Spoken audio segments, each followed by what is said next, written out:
everybody, Brandon Jones here, guest reporting for IGN Access.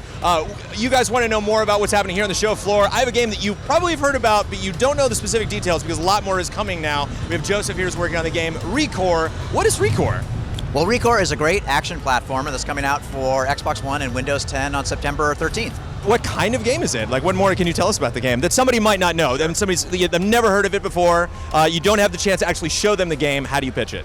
Well, ReCore is built by two great creative teams. One, Concept Keiji Inafune's team in Japan, the grandfather of Mega Man, and a team called Armature down in Austin, the leads who worked on Metroid Prime. So if you can imagine, take those two great games and slam them together on Xbox One and Windows 10, that's ReCore. It's a really fun, charming action game, third-person shooting with platforming mixed in. So we saw this game for the first time last year at the Xbox press conference, and now we're getting another chance to look at it.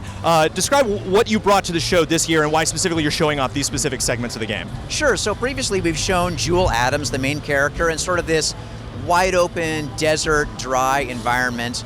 And today we're showing off a dungeon level. So the desert in the world of ReCore is the overworld, and as you travel around the overworld, you'll find entrances to old facilities on Far Eden, the planet where the game takes place, dungeons, and you can get down below the sands and see some really cool, moody, colorful, challenging dungeon spaces.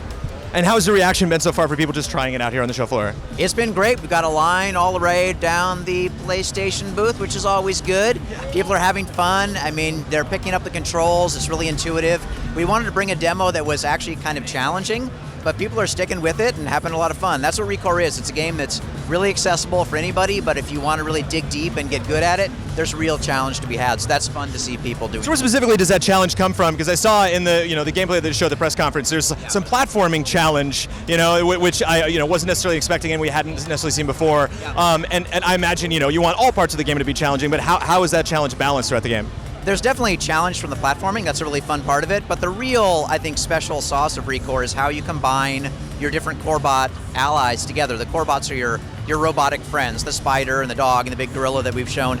Each of them have their own abilities, their own specialties, and they're your tools in combat, and really figuring out the best ways to combine them and use them with attacks and also just negotiate around the world. That's the real fun. So as a player, you have a lot of different cool options to choose from in the way that you attack any particular encounter or platforming traversal space. But there's more Corebots that you have not shown yet. Well, we have shown 5 of the frames. The 2 of them aren't playable. We have a flyer and a tank Corebot that we haven't shown yet, but 5 total, yeah. Okay, cool. Well, so there is more to see, and the best way to check out ReCore, of course, is if you're going to be at E3 here on the show floor, it is playable. Thank you so much for talking with me. You bet. If you guys want more information, of course, use the hashtag IGN Access at IGN, and for all things E3, of course, IGN.com.